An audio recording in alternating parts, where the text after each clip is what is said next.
Hey guys, happy lunar eclipse in Pisces. Ugh, I've been feeling drained,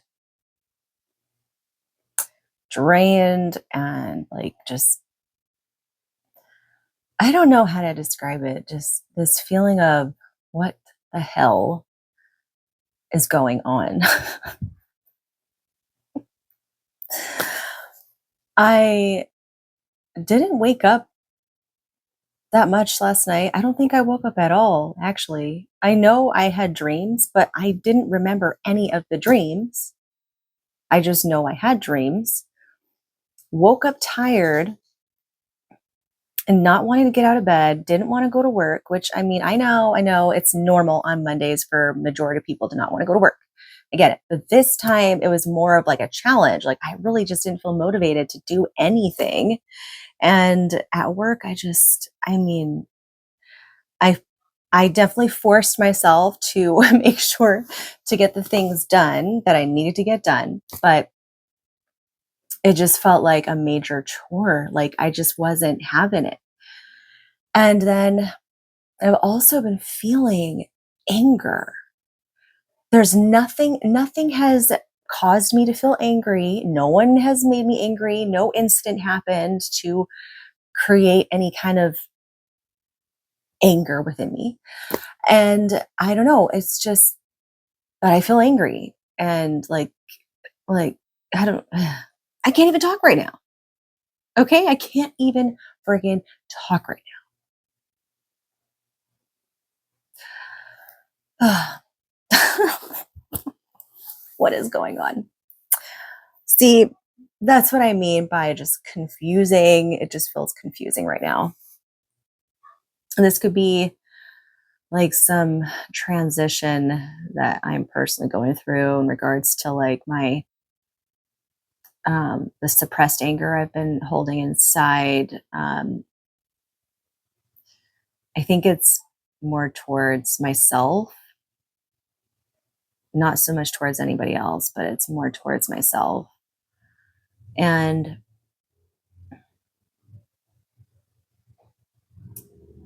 what I've noticed is that I actually criticize myself quite a bit. I'm my harshest. Everyone's their harshest critic, but I I've I've been very brutal with judging myself a lot. And I think that's where the anger comes from too. Because I'm starting to notice my worth, I'm starting to see that I've been treating myself badly. So I believe that's part of it. So this cycle is me working on that and building up better boundaries, better stability within myself, recognizing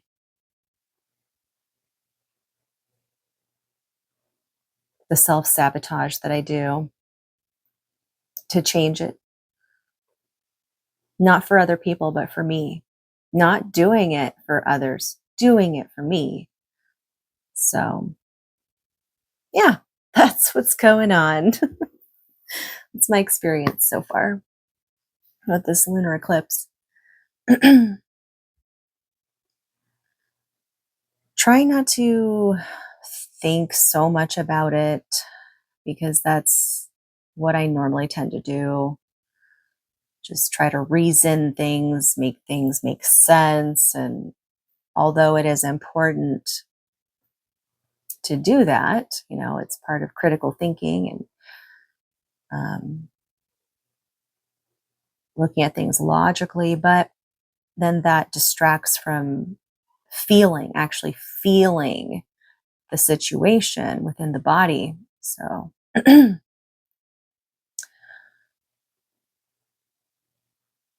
yeah.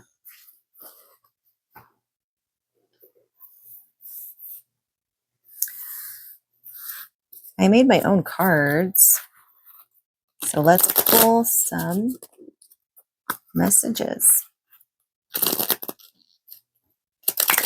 And yes, these could be messages for me, but If you resonated with anything that I just said now, and these messages could most certainly be for you as well.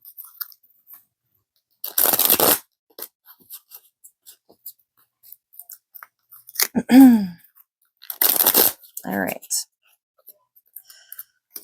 Some messages. Hold on. The AC needs to be turned back on.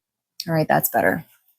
I just knew that if I didn't turn it on, it was going to get hot real fast in here. And I don't want that. Okay, so let's pull some messages, and then I'll share a couple other things with you guys that I've been doing and healing within myself and exploring.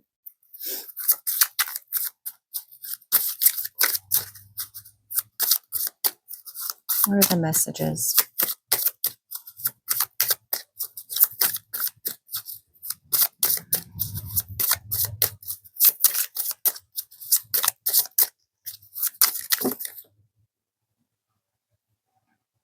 You have hidden enemies that you need to be more aware of. Now, that could be speaking to the self-sabotage, where we become enemies to ourselves. The thoughts, the judgments within our heads. This could also be in regards to maybe there's some people that don't like you, you know, and that's another thing I've been trying to learn is that not everyone's going to like me, and that's okay. I'm not here to make people like me. I'm here to be myself. And for those of you that go through those things as well, then you understand what I mean.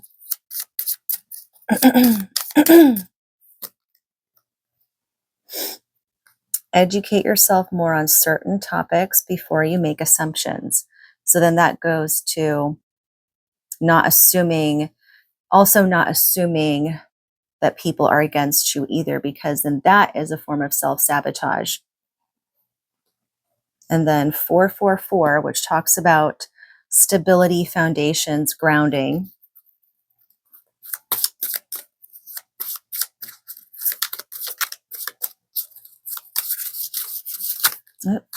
It also talks about the fourth house, which represents home. The fourth house represents our early childhood, our early family, or our early beginnings. And then I have the yes card. And then you are going to land on your feet.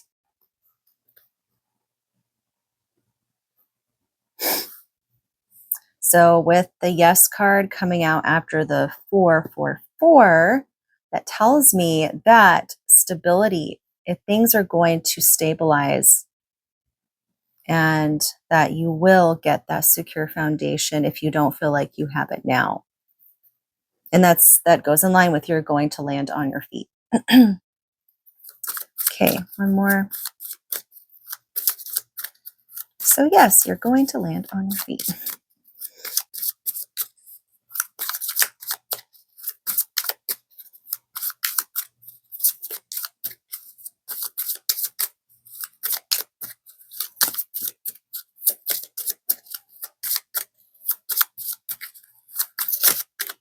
That one.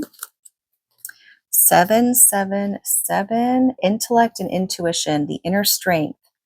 Release fear, be strong at heart, look forward to the future. Okay. All right, so those are the cards. Now I want to share with you guys a little something. Last night, I found this picture. This is a picture of my dad and I. I think I was 3 years old. But this is, the Last Supper. There's Jesus. Now, whether you're religious or not, Jesus, in Christianity, like the symbolism one of the symbols for Christianity is the fish. And then that also refers to the story that is in, I think it's in the book of Matthew or Mark. I know there's also a story about fishermen in Luke, in the book of Luke. But he asked for the fishermen's help, and he also blessed them um, with like multiplying their fish, their catch. And the reason why he chose fishermen was because fishermen have to deal with the unpredictability of the sea. They have to have this intuition to know when to catch, where to catch the fish, and they practiced silence and patience when they're fishing. So, and then there's some other symbolic meanings to the stories too, but that's why he chose to ask for the fisherman's help. And I believe they also, oh yes, they witnessed him walking on water.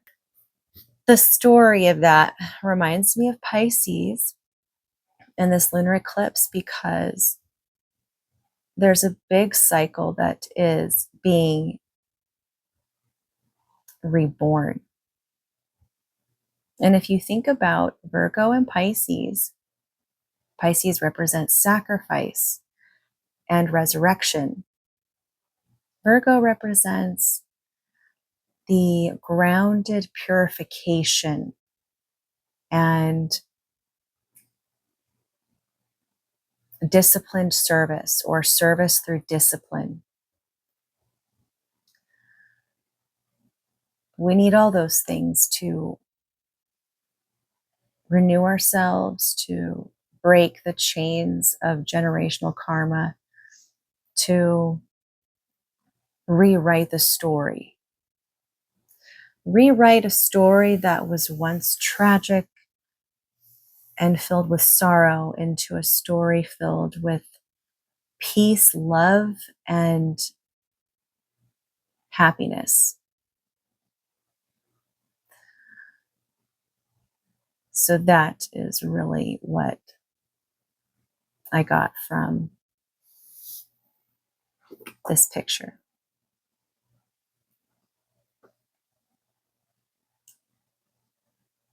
To not judge yourself and don't judge others. We don't know what someone's going through in their life. We don't know what they've seen, what they've experienced, where they've been. We don't know how much they have hurt themselves, their own selves, without, like some people, they will live unconsciously sabotaging themselves. But we all have the chance to pull ourselves out of that. It just takes grounded purification and service through discipline, disciplined service, where we can sacrifice the old way of being to resurrect something new. Healing patterns within the family, knowing that there is love, there's grace, there's forgiveness there. And there's something so deeply spiritual about where we come from, our roots, and how difficult it really is to survive, the family lineage to survive, especially in the olden days. It's like it was so much easier for people to die off from sicknesses and ailments and things. But we still live on, we still continue, regardless of all the pain, tragedies, and sorrows. We overcome these things, and it adds to our strength. It also adds to our inner knowing of our soul, recognizing our divine souls, how all of us are unique for a very special reason, because we all bring something important into this world, into the collective consciousness. We all play a very important part. You don't have to be this big star. You don't have to be like known by many people in order to be super important in this life. Every single one of us plays a crucial role. And so it's even more important for us to be consciously aware of our own selves and to strive to work on ourselves constantly and to not become complacent with our soul ascension, right? You don't want to become stagnant. You want to continue to excel upwards and make changes and evolve. So that's what I really get from that. And I truly feel that way about life in general, about every person that I see, that I meet, everyone that I know.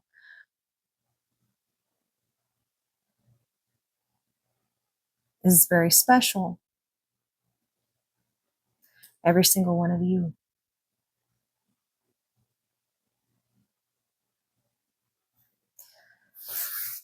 So, with the self awareness, it's also important to be careful not to become too hypercritical. And that's what I learned today. It's like, oh, where's this anger coming from? No one made me angry. Why is this suppressed anger just popping out? Well, it's anger that I've held in within myself, that I've felt towards myself. And then I realized, wow, I've been super critical of myself, but that hasn't helped. That's caused more pain, right? So it's about balancing those out where you can give yourself like that constructive criticism, but not to beat yourself down to where you you end up doubting your abilities, you end up doubting yourself and your own confidence and self-worth. And so it's a journey that I've been on ever since I was little. So, but obviously I'm making progress because I'm sharing it with you. On my healing journey, I'm reading a book about emotional intelligence, and it's like helps you to manage your emotions. I'm very good at understanding other people. That's something I've never struggled with. I've always understood people and could empathize with others, but where I would struggle was like the boundaries of not allowing others to like take advantage. And in order to do that, you have to have emotional intelligence in both directions, not just one. So that's what I'm reading. I'm also reading this book too. I'm not saying that I mean, I have had relations with people in the past that had a form of this, but there's different levels of it. There's different types. And there's also like avoidant people that could come off that way, but they're not really like narcissistic. They're just avoidant. So they kind of shut down and detach. There's so many different terms, and I don't like to use things loosely, but in order to really educate yourself about something, you read into it. And the reason why I got this was because family patterns. So just what I witnessed as a child and certain dynamics and examples that I learned, I've come to also recognize some of those characteristics that I've had in myself that I need to work on. And I've been working on it where it's like, avoidant. Sometimes I can become that way because I've learned to detach myself at a young age from emotions in order to um, be able to protect myself in a way, because I was an only child, so I didn't have anybody to talk to. And even though I had extended family, I didn't live with them. I was mainly by myself. My mother took good care of me, but she was working a lot. And that's just, my story is not uncommon. It's quite common, actually. But what I'm trying to get into is that this is the process of healing. I feel this is my process of healing and dissecting different parts within the psyche. You can forgive someone and release pain or hurt without like forgetting, but also not holding a grudge about it either. Like, yes, you won't forget those things, but you learn to release it and to forgive that incident, that event, that situation that happened, and let go of the grudge, let go of the pain that is held about it, so that you can look at the world with fresh eyes. The words. Anyway, so I think I'm gonna end it there. Um, but I hope you guys are doing well, and until the next time, peace out.